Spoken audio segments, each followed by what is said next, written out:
So, as I was saying, I'm Canadian. My French is horrible. My French teacher hated me, and I dropped it 35 years ago or something like that. So I apologize. This is in English. So I'm here to talk about creating an awesome strategy and upselling it, but I always forget to introduce who I am because I'm old. And when you get to be as old as I am, you forget who you are most of the time. However, what I don't forget is I have brought many treats for you for questions. So if you ask a question that is relevant to the slides, I got caught out by that once before, I have a variety of treats. If you've been following Twitter, you know it's gin, sweets, and chocolate, all from the UK. So this is who I am. Yeah, so you can Google or DuckDuckGo or Bing me. So are you guys ready for this? You really look enthusiastic, sitting there kind of hunched over with your arms across your chest. Okay, right, so let's go.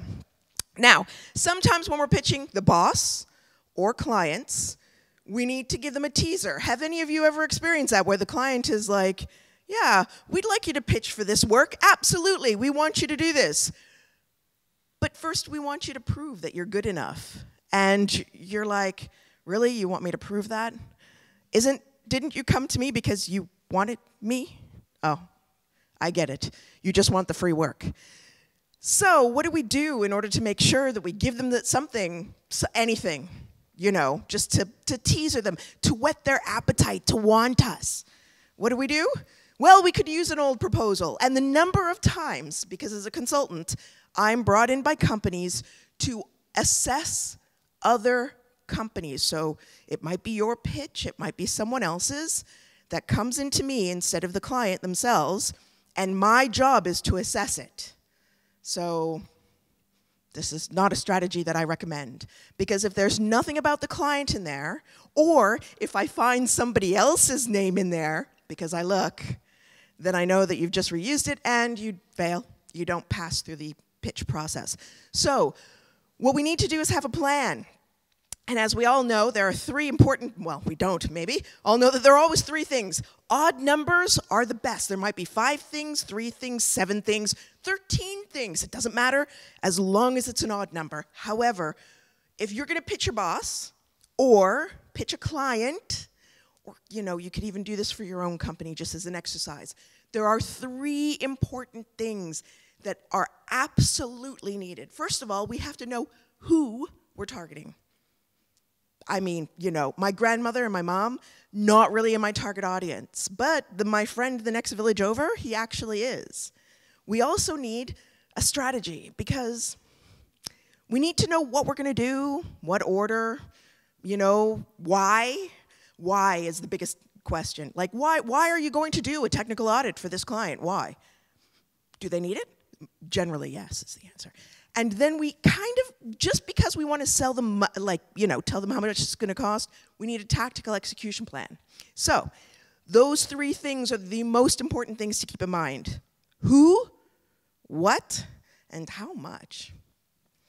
Now, it really does seem like it might be too easy. Like 3 things, that's all you need to know. 3 things. Really?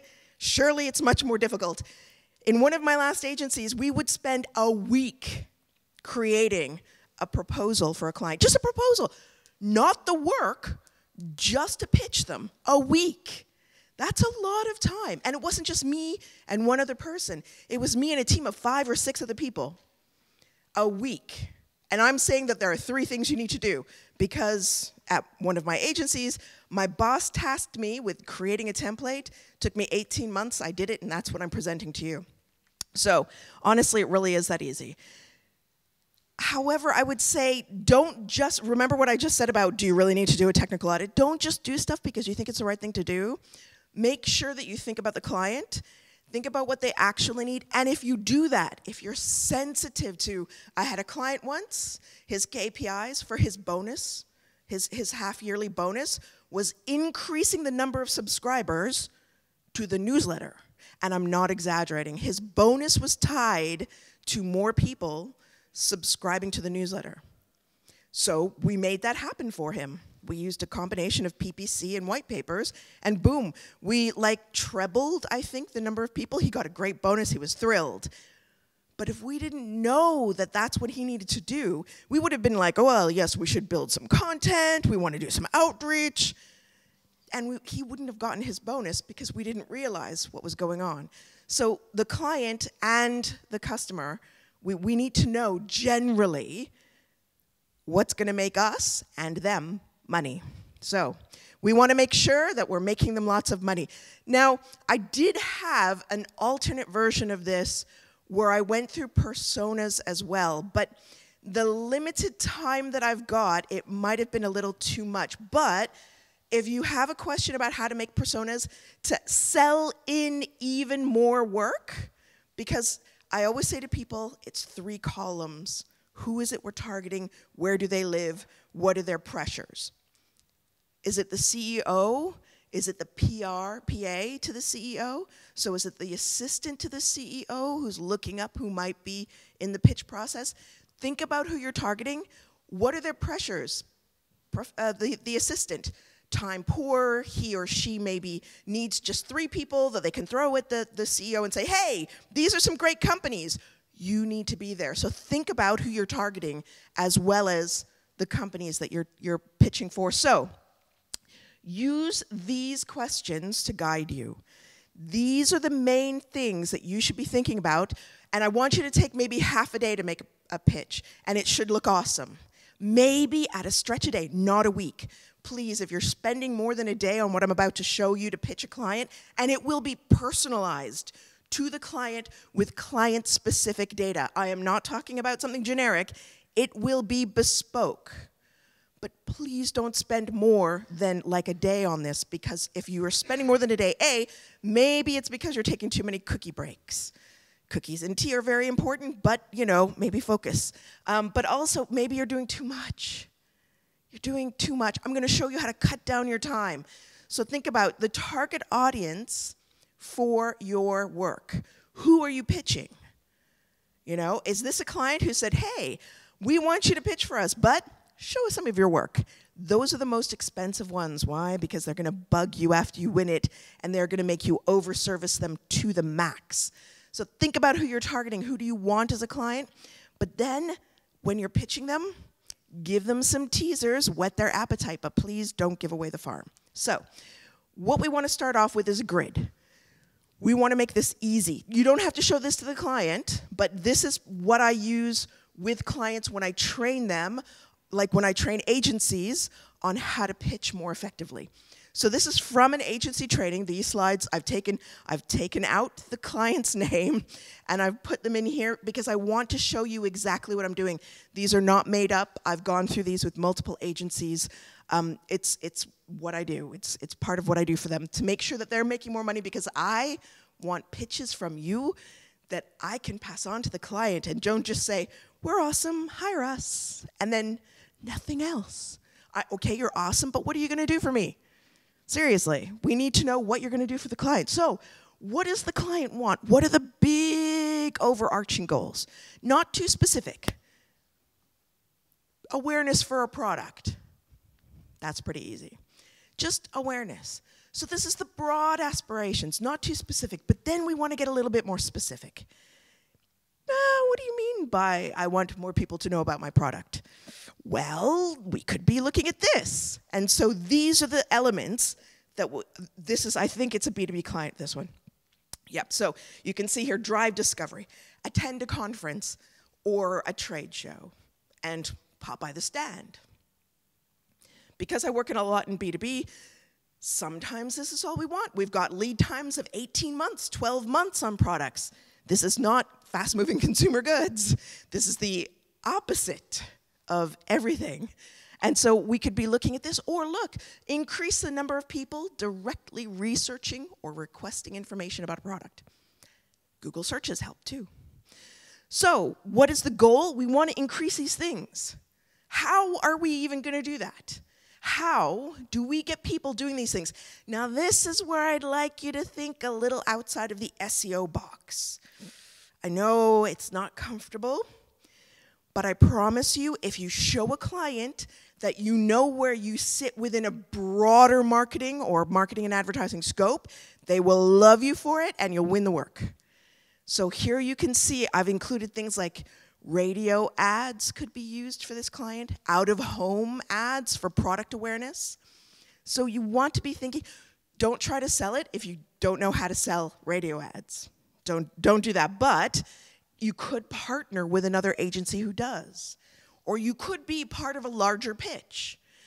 Just because we're focused on SEO doesn't mean we have to just stay in our lane. It was once I started looking at things with this agency because we were always part of a big pitch. So when we were pitching in Amadeus, it was a big pitch. It wasn't just me, it wasn't just PPC, it was everything. We want to be thinking about all the things all the time. And it's how I ended up doing some SEO stuff for Google, because we were thinking broader, we were thinking larger. So think about beyond what you're doing. Think about beyond your road. Think about how you could influence other things. And when you enter a search awards and you say, we also had out of home, I will mark you up for that. And if you don't tell me that and you just say, hey, we increased brand searches. And I'm like, really? Without anything else, you, SEO, did nothing else but increase brand searches with no help from anywhere? I don't believe you. So make sure you're thinking about all these things and giving them credit to the client, because the client will love you for it. But lastly, how do we prove it? How do we prove that we've done any of this? We agree with the client what the KPIs should be. So in order to prove to the client what we've done and how we're doing it, we want to have an agreed set of KPIs. And you'll notice these are mostly SEO, but some of them are like increasing calls. Because, you know, from organic search, people will look it up and they will pick up the phone and they will call. We are not click dependent. People will do other things than just go into a search result and click on the search result and go through the website. They will sometimes look at the search result, look for a phone number or something similar, do another search, and phone. So please don't restrict yourself to just clicks. It's so tempting because it's so easy to measure. But you can also do particular phone numbers on particular landing pages that are unique and will show you how many people came in from that landing page. So please think outside of just SEO. I know I'm about to show you a bunch of SEO tools and say this is all blah, blah, blah. If you show that you're thinking outside and you're willing to work with other agencies, you'll win bigger projects. So that's what I would love if after this, someone in 6 months or a year came up to me and said, Judith, that crazy presentation you give, I took your template, I used it, I won this work, it's worth 10 million. Thank you. That's what I would like to hear from all of you. There's not many here, so it's possible. All of you making 10 million, that would be awesome. So it does seem really easy. It seems too easy. You're like, well, why aren't all the agencies doing this? Because I spent 18 months coming up with this template is mainly why all the agencies aren't doing this. So it is, honestly, I swear to you, it is this easy. Now, we want to upskill our staff, or, I know I shouldn't say this, fake it until you make it. Just do it. Don't be afraid. Just do it.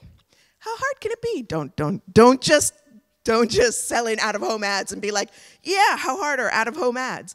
They're difficult. But just fake it till you make it. Never done a persona thing before? Ask me for my slides with the persona stuff in it. I will give them to you.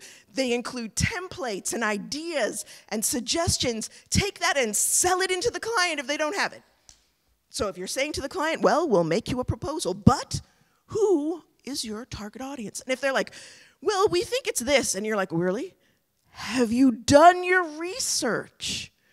And they say, oh, no. John, up in marketing, 10 years ago, said that this was our target audience. And you can be like, well, let me tell you what. I'll add some persona research in. And it's not too expensive, but it will work wonders. Sell extra work in. You can do it. And I promise you, it's not as tough as out-of-home advertising placements. It is easy.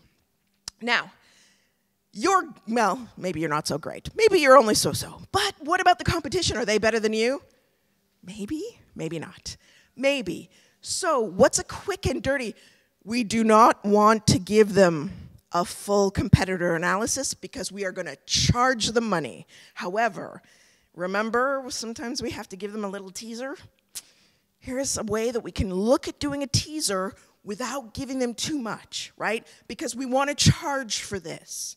We want to charge for personas. We want to charge for this as well. So, who are the various competitors? Now again, go outside of SEO because we want to be like, well, we partner with this social media agency and we saw your competitors are really leveraging all these channels. So maybe we need to be looking at this because your customers or your clients are in these channels. Earlier, when I was talking about personas and where they live and what their pressures are, honestly, it's those three things. Who, where do they go, what are their pressures? That's it. That's your basic persona research. And then I have some sites I can suggest to you to make them glamorous. But really, those are the three things. And what pressures are they under is the biggest thing that you can add. But here, for the competitors, where are they? What are they doing? However, we don't just want to stop there. We want to think about, what can we do better? Because we can always do better, right? Right? That's why we're selling work, because we can do better. So we want to think about areas we could do better. It doesn't have to just be SEO. You can be saying things like, well, we noticed you were weak on Facebook ads and your competitors are absolutely killing it. We can help you with that. We partner with an agency, or we can help you with that. We're about to go to a course on Facebook ads. Don't tell them, but we're about to do that, and then we'll sell you some Facebook ads. And honestly, selling in ads and selling in SEO and everything together is a great way to make more money. Even if it's partnering with an agency, bringing in a freelancer, it doesn't matter.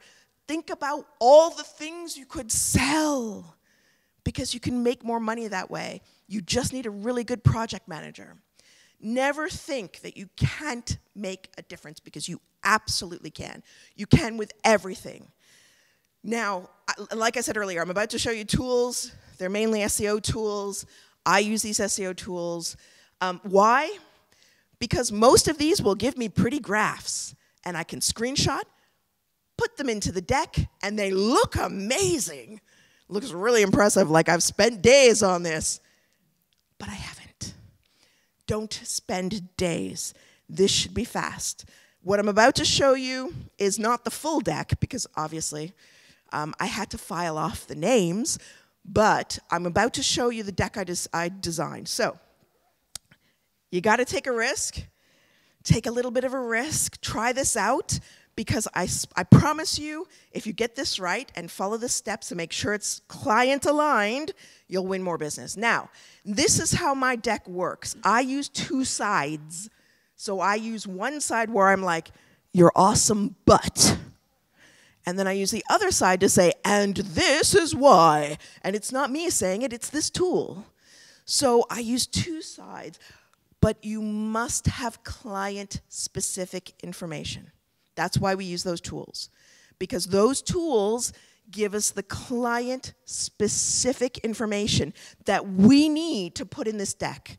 So we can tell the client, hey, you look great, but, there's always a but. If there's no but, and you're just like, you look great, I don't know what we can do, bye. So we always say, you look great, but. I've done my research, and there are things you could be doing better. Now, this is something that I've taken these slides from 3 different pitches that I won. So these are all from examples of pitches where the work was won using this template. So, first we want to build, oh look, my fonts are all over. I love it. I love it when I get on stage and I look and I'm like, oh look, you can't read the things.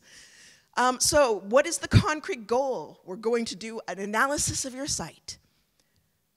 Screaming Frog, maybe SEMrush or SE ranking. That's it. Ahrefs, done. They don't know that, don't tell them that. So you say, we're going to ensure when we migrate your site or when we build your site or when we SEO optimize your site that everything is working well. So we use Screaming Frog, maybe. We do a Screaming Frog audit and we're like, oh my God, what did you do to your site? Now, it may look good to the client, but not actually be good. This example, I had to fuzz out. The client was, and we did win the work. The client was ranking for HTTP, HTTPS, and for both www and non-www versions of HTTP and HTTPS. 4 of every single page. That is not good. That was like an immediate thing we could fix, like in 5 minutes, just some redirects. Honestly, it was easy. But they didn't know. No one had ever looked at their site like that. No one knew that there were links to non-secure pages, there were links to www or non-www, and there were no redirects. So everything was working. Everything was 200 okay. But it wasn't. It was really not. So we said, hey, the existing site suffers from, and then said, and you notice how we said, this is where I've said, this is what's wrong, and here's the proof for your site. It doesn't take much. I exported it from Screaming Frog, filtered in Excel, took a screenshot, not of the whole thing, and boom. That's it. But it's for the client. It's the client's URLs. And it makes a difference because it's specific. And then SEMrush. Super easy here. What have I done? I've put the URL into SEMrush and outputted nothing. I just went to the keywords, took a screenshot, and Bob's your uncle, as they say in Canada. You can see there, oh, well, you know, it's great for people who already know you, but there's opportunities. There's opportunities for you to rank even better on non-branded keywords. Look at there's always opportunities for you to rank better on non-branded keywords. That is never going to be wrong, ever. So you could reuse the slide over and over and just change the screenshot. And remember, make sure you change the client name too at the bottom of the slide, because sometimes they don't. And it's embarrassing. You want the client at this point to be like, you can do this for me? Okay, tell me more. How much time have I taken at this point? Like an hour and a half? Just to like get rid of the old clients' names? Do a Screaming Frog crawl, have a cup of tea while it's crawling, do a SEMrush screenshot. It's nothing, but at this point, the client wants more. They're like, oh, okay. Well, something's going on, we need to fix it.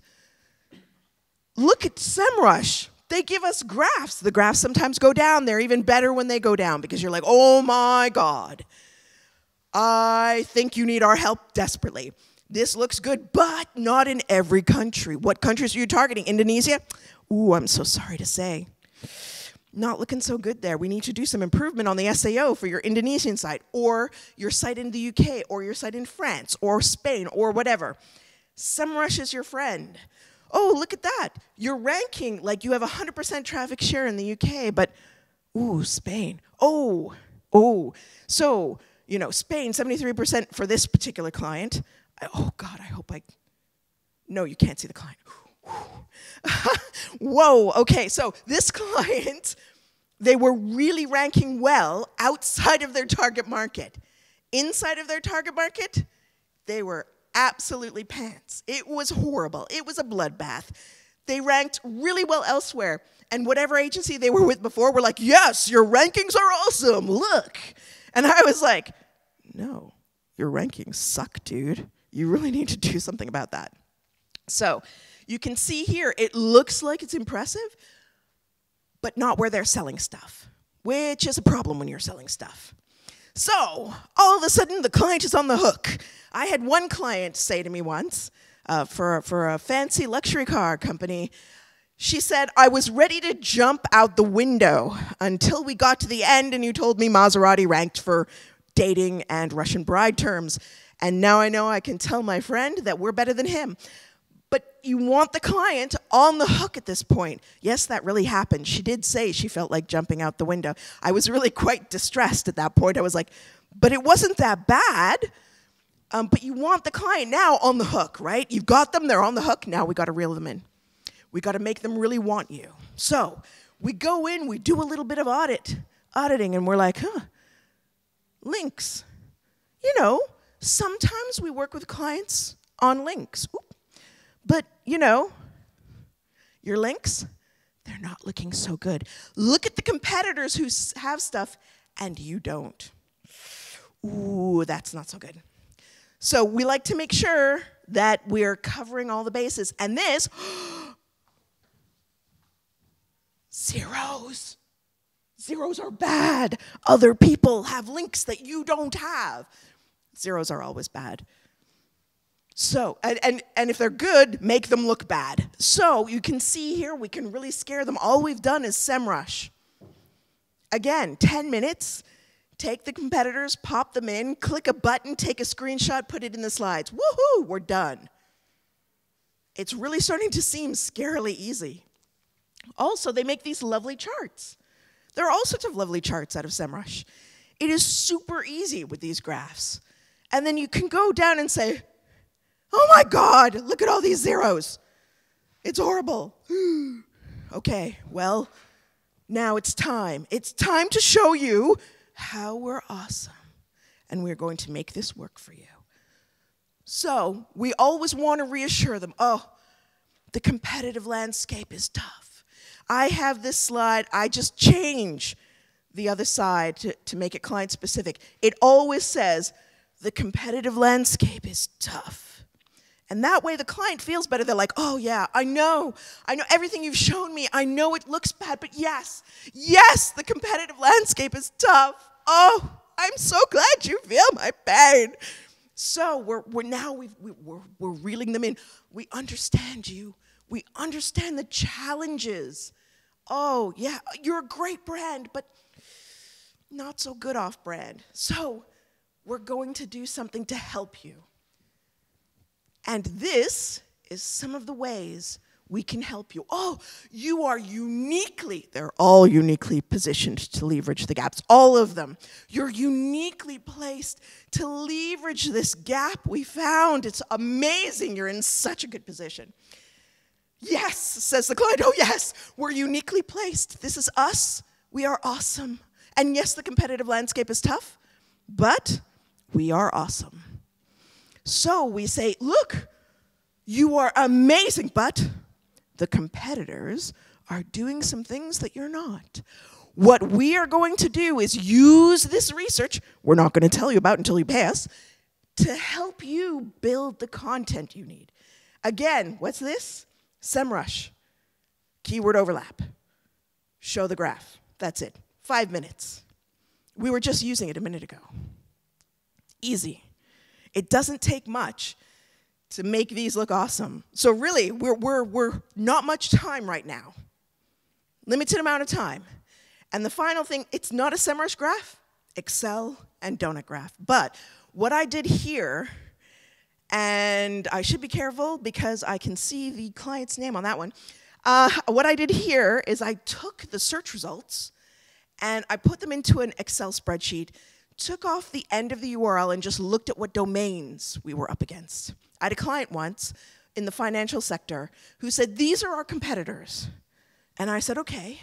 I went away and I said, really? The list you gave me are just your offline competitors, right? And they said, no, there are online competitors. And I said, well, they don't appear in the search results. One of them is fully behind a password-protected website. They are invisible to everyone except people who know to type in www.thisothercompetitor.com. And that's it. And they were like, no, they are our competitors. I said, well, I went to search, I did this research, and let me show you who your actual competitors are. And they were like, no, we don't compete with these people. And I said, no, you do, because that's who you're up against in the SERPs. And nowadays, Amazon is against everything. B2B or B2C, it feels like these days. Amazon is there. So you always want to be thinking about who your actual competitors are and sell the client on the fact that maybe they don't know what's actually going on in the SERPs.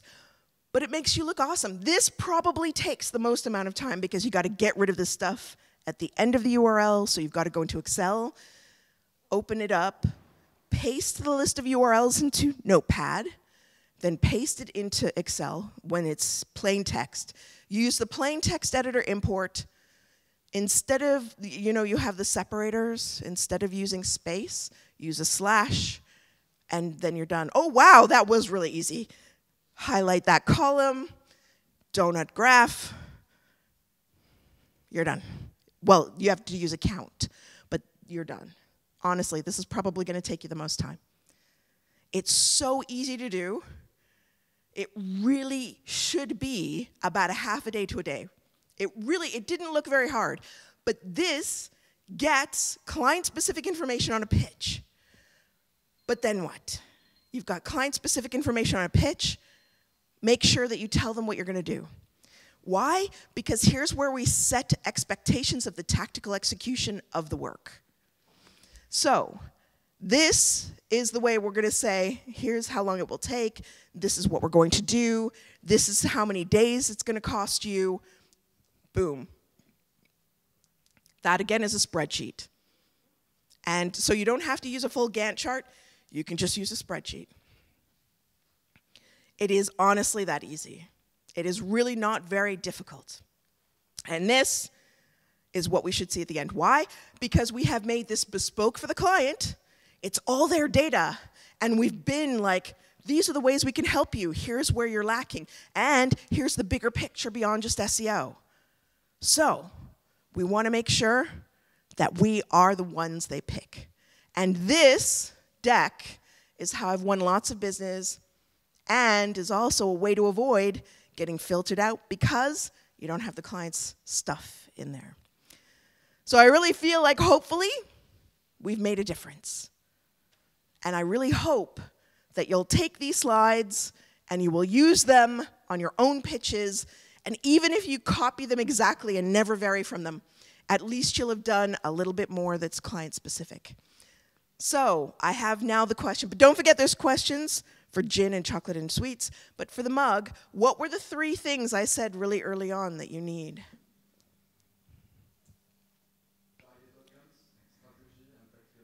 Exactly. It's that easy. 3 things. So you get the mug. Where are the mugs? It's right there. Oh, is it the mug that's right there? There you go. Fabulous. Thank you. So it's as easy as that. Unless, of course, you got a heads up on what the next slide was. So thank you very much for your attention. Hopefully, this means that you're going to take these slides, use them, and win lots of money in business, and keep using them over and over, and make lots of money. That's the ultimate goal of this. I am not selling you myself, services, or anything. This is all about you and you making money. So thank you, and please, if you have questions, let me know.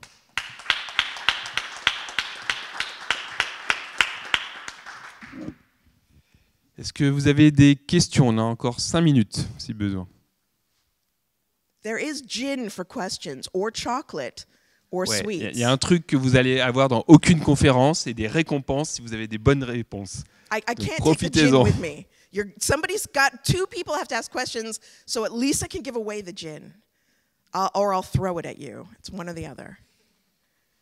You're all just like, I'm just thinking about all the awesome slides, and I'm thinking about what I could do for my clients. I've got a pitch next week. No? You're a bit shy. I tried bribing. I tried everything. But if you do have any questions, you can contact me on Twitter. I'm easily found, sadly. Oh, hey.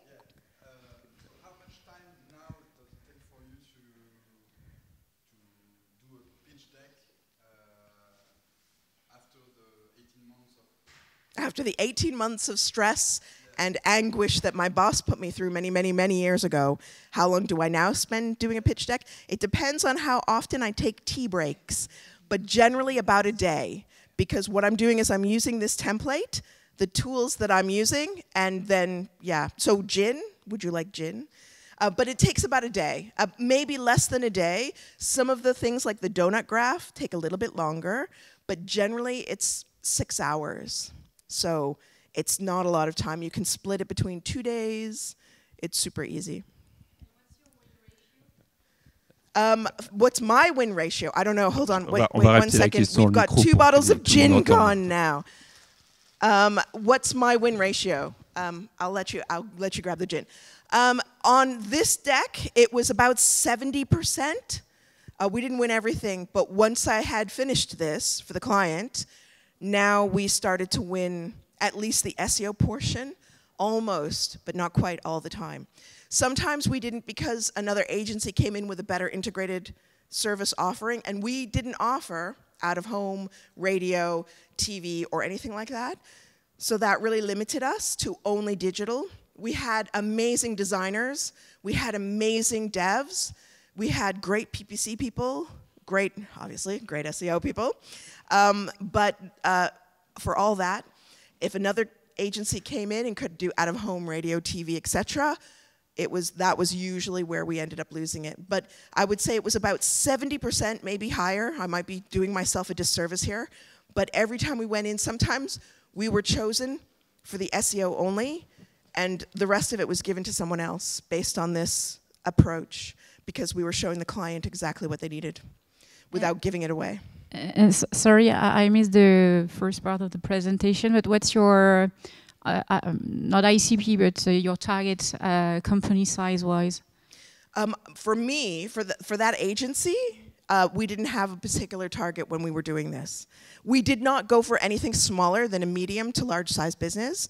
We worked mainly in B2B, so you don't really get very small B2B. So we had M2B and B2B, so manufacturers and business. So we worked with people like GE, we worked with Lowe & Bonar, we worked with Amadeus, we worked with Google, we worked with Facebook. We worked with a lot of different companies for a lot of different services, but they were generally pretty mid to very large size companies. Thank you. We'll get you the gin and get you the gin as well. Any other questions?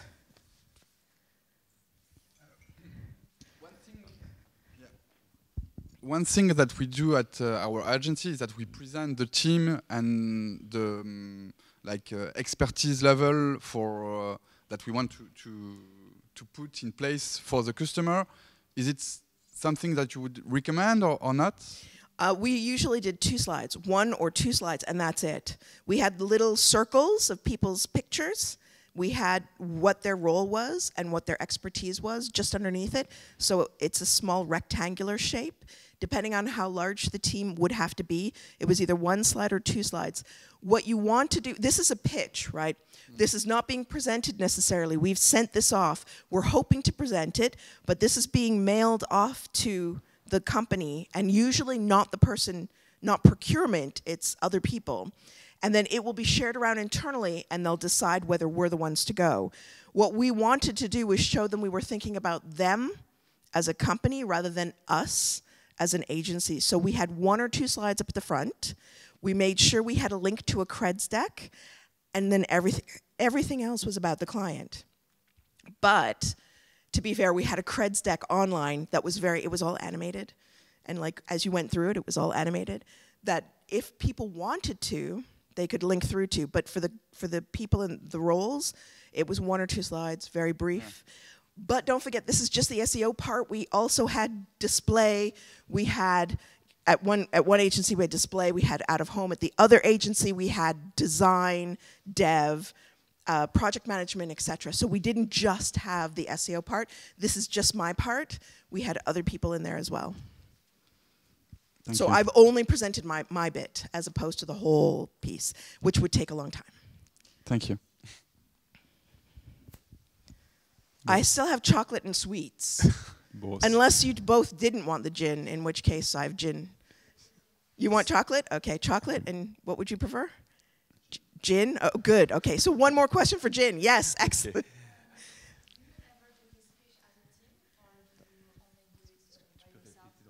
So the pitching, we always pitched as a team.